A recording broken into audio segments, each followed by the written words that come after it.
Yes మానవతరాయ్ గారు కాంగ్రెస్ అధికార ప్రతినిధి మనతో జాయిన్ అయ్యారు. నమస్కారం అండి మానవతరాయ్ గారు.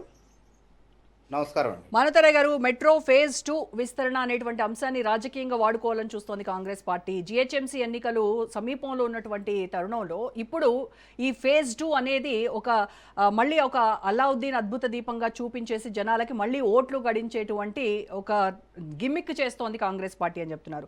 మీరు ఏదైతే కిషన్ రెడ్డి అడ్డుకుంటున్నారు, ఈ లోన్ సంబంధించినటువంటి అమౌంట్ను కిషన్ రెడ్డి అడ్డుకుంటున్నారు, దాని వెనక కేటీఆర్ ఉన్నాడు అని సీఎం ఆరోపిస్తున్నారు. కానీ వాస్తవం ఏంటంటే మీరు లాస్ట్ మినిట్ వరకు ఎటువంటి ఆలోచన లేకుండా కాలయాపన చేస్తారు, మళ్ళీ కేంద్రాన్ని బ్లేమ్ చేయడం అనేది కాంగ్రెస్ పార్టీకి అలవాటు అయిపోయిందని అంటున్నారు బీజేపీ నాయకులు. అలవాటుగా నిలదీస్తున్నాం, ప్రజలకు చెప్తున్నాం. బీజేపీ వికసిత భారత్ కాదు, ఇది వివక్ష భారత్.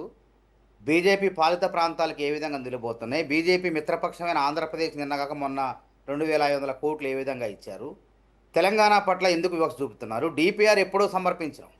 డిపిఆర్ సమర్పించిన తర్వాత ఎల్ఎన్టీ చేతిలో ఉన్నటువంటి ప్రభుత్వ రంగ ఆస్తుల్ని 33,000 కోట్ల విలువైనటువంటి మెట్రోని రాష్ట్ర ప్రభుత్వం చేజెక్కించుకుంది.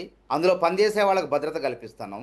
అదేవిధంగా మెట్రో ఎల్ఎన్టీ వాళ్ళు విస్తరణకు ఒప్పుకోకపోతే 152 కిలోమీటర్ల విస్తరణకు ఒప్పుకోకపోతే గతంలో 17 వరకు బీఆర్ఎస్ ప్రభుత్వంలో జరిగినటువంటి 7,000 కోట్ల నష్టాన్ని ముందు ఆలోచన చేసి మేము భరించలేం, మా వల్ల కాదని తప్పుకున్నప్పుడు ప్రత్యామ్నాయ మార్గంగా ప్రభుత్వమే దాన్ని స్వీకరిస్తే కేంద్ర ప్రభుత్వం కూడా 50%, రాష్ట్ర ప్రభుత్వం మేము భరిస్తాం, మేము కూడా 50% భరిస్తామని కేంద్రం అంగీకరించిన తర్వాత ఇవాళ ఆఖరి రోజు మీరు కేంద్ర రైల్వే ఫైనాన్స్ కార్పొరేషన్ ద్వారా ఏదో జపాన్కు సంబంధించినటువంటి సంస్థ నిధులు అందులో పడితే దాన్ని విడుదల చేయడానికి ఎందుకు మనసు ఒప్పట్లేదు బీజేపీ ప్రభుత్వానికి?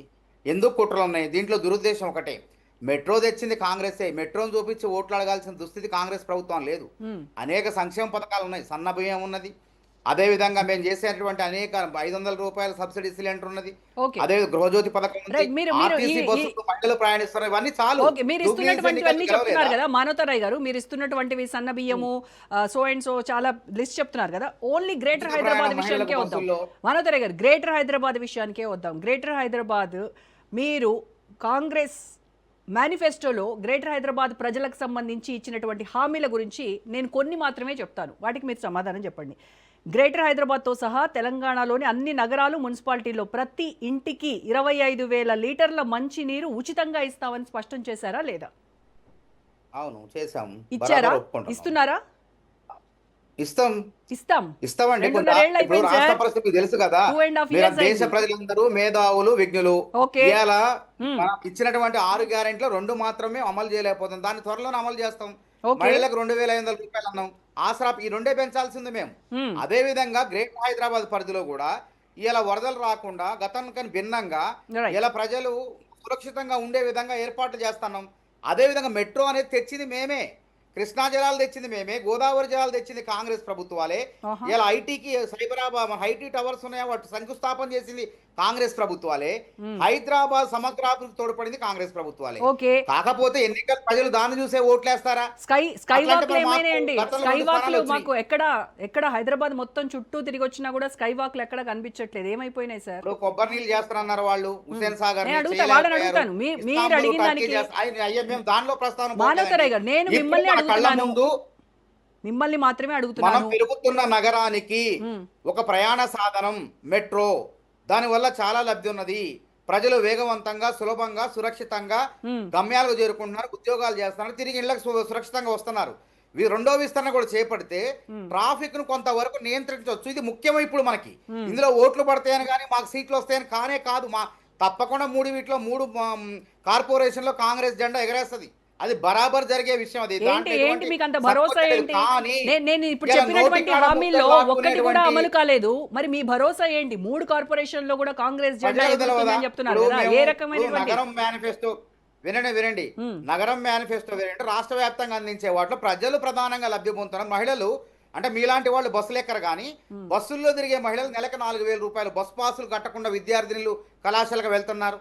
చిరు ఉద్యోగులు 20,000 సంపాదించుకున్న ఉద్యోగులు 4,000 మిగిల్చుకుని కుటుంబాన్ని పోషణకు ఉపయోగించుకుంటున్నారు. అన్ని రకాల వ్యక్తులు కూడా, మహిళలు కూడా ఈ రోజు సాధికారతకు బస్సుల్లో ప్రయాణం చేసి నెలకు 4,000 రూపాయలు ఆదా ఓకే. చేసుకున్నారు. ఇది చాలదా? బస్తీలో సౌజోతి పథకం కింద 200 సరిపోద్ది. 200 సరిపోతుందా? యూనిట్ల ఉచిత విద్యుత్లో 53 లక్షల్లో హైదరాబాద్ నగర ప్రజలు కూడా ఉన్నారు. ఓకే. 500 సబ్సిడీ అత్యధికంగా నగరంలో ఉన్నారు. కాబట్టి మేము ఏదో ఓట్ల కోసం సంక్షేమ పథకాలు పెట్టమండి బీజేపీ లాగా. ఓకే. ఇప్పుడు ఓకే. ఆంధ్రాకి మానవతరాయ్ గారు బస్తీల్లో పబ్లిక్ స్కూల్స్ ఏర్పాటు చేస్తామని చెప్పారు. ఎన్ని కట్టారు?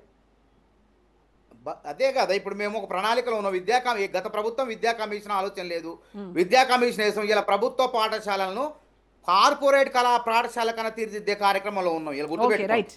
ఇలా యూనిఫామ్లు ఇచ్చిన మొదటి రోజే పాఠశాల ప్రారంభమైన రోజే విద్యార్థులకు ఎటువంటి లోపాలు లేకుండా యూనిఫామ్ దగ్గర నుంచి దానికి సంబంధించిన బూట్ల దగ్గర నుంచి విద్యార్థులకు అన్ని కూడా వసతులు సమకూర్చినాం. తప్పకుండా మేమేమంటున్నాం, మేమేం అబద్ధాలు చెప్పి ఓట్లు అడగాల్సిన దుస్థితి కాంగ్రెస్ ప్రభుత్వాలకు ఉండదు. రైట్. ఇప్పుడు దేశంలో ఉన్న అమలయ్యే సంక్షేమ పథకాలన్నీ కాంగ్రెస్ లో అమలయ్యే పథకాలే వీళ్ళు కొనసాగిస్తున్నారు. ఓకే. కొత్తగా వీళ్ళు సృష్టించేది లేదు. అది గుర్తుపెట్టుకోండి. రైట్. ఇప్పుడు కాబట్టి ఐఆర్ఎఫ్సి ఇల్లు నిధులు కట్టిన కాంగ్రెసే, పేదవాడికి సన్న బియ్యం ఇచ్చిన కాంగ్రెసే. కాబట్టి భూములు పంచింది కాంగ్రెస్. 20 లక్షల ఎకరాలు పంచినాం. అదే 20 లక్షల ఇందిరా మిల్లు కట్టినాం, మళ్ళీ కట్టబోతున్నాం. కాబట్టి హైదరాబాద్ నగరాన్ని తెచ్చి అభివృద్ధి చేసింది, గతంలో మెట్రో తెచ్చింది కాంగ్రెసే, విస్తరణ కూడా కూరుకున్నది కాంగ్రెసే. కాబట్టి రాష్ట్ర ప్రజలకు, నగర ప్రజలకు తెలుసు ఎవరికి ఓట్లు వేయాలో ఏందనేది. ఓకే. రైట్. కాబట్టి గౌతమ్ బీజేపీ ప్రసాద్ గారు. ప్రభుత్వం Yes. Yeah. మెట్రో విస్తరణకు డబ్బులు ఇవ్వమండి. అది చాలు, ఫస్ట్ వివక్ష చూపకుండా. ఓకే. రైట్.